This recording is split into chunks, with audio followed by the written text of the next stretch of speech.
Maybe the most obvious, but usually the one that gets left to the wayside the most is taking action.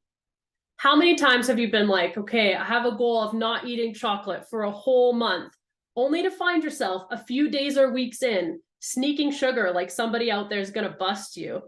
We've all done it. Taking action is the simplest, but probably the hardest of all the steps. For me, I could stay in introspection forever. I love learning. I love digging deep, trying to figure out what I like and what my dreams are. But without action, I'll wake up 5 years from now and still be in the exact same place. You don't want to find yourself in the job you said you wanted to get out of and not taking steps towards your dreams. So here are 4 ways that you can take action today. So the first way is baby steps. So there are lots of ways to help ourselves stay motivated to take action. And the best way to do this is by taking baby steps. When we start something new, like we've talked about previously, we often feel that imposter syndrome, and it can feel really scary to start. The key is to take it one step at a time. Do one small thing every day to get yourself towards your goals. I like to encourage people to take imperfect action in your baby steps. I have so many clients who spend hours obsessing over their social media colors or fixing sentences in their resumes. And they focus so much on these things that, yes, are important, but they're not going to make or break it. When I first started my business, I was so worried about my first Instagram post and how it would look that I spent hours changing and playing with the graphics. I nervously posted my first post and I got a message back a half hour later from a friend. There's a typo in your post. I was devastated. I couldn't believe I had done that. I quickly fixed it and got it back up there. But now looking back, I think it's hilarious because I spent so much time obsessing over something that really didn't make a difference in the long term. So share your business idea, send out that resume, do whatever it is that you have been holding back and get out there with some imperfect action. The second thing is to practice self-compassion. So nobody is perfect. There's going to be days where we mess up and days when we're crushing it. And we need to give ourselves compassion when we don't achieve what we thought we would do. This summer, I had a client who had a huge goal of really pushing her business forward. And honestly, she didn't really do much of anything on her business over the summer. She spent a lot of it with her family, enjoying the weather, and was frustrated with herself at the end.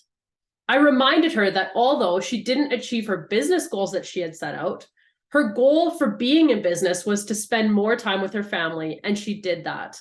So her business can continue to grow the rest of the year, but she got to spend irreplaceable time with her family, time that she's never going to get back. The third thing is to celebrate small wins. The best way to demotivate yourself is to constantly think of how you aren't where you want to be. This is something I really have to practice all the time, especially when I started in business. I tend to be very goal-oriented, so when I would accomplish one goal, I'd be like, great, what's next? Instead of taking time to celebrate the wins. I had a business coach and she had to bring me back and be like, do you realize what you just did and how great that is? Be like, oh, not really, but it's something that I'm constantly striving for. And many of my clients struggle with this too. We live in such an achievement-based culture that it's not commonplace to celebrate our wins, no matter how small. There's a book called The Gap and the Gain by Dan Sullivan, and it is so amazing.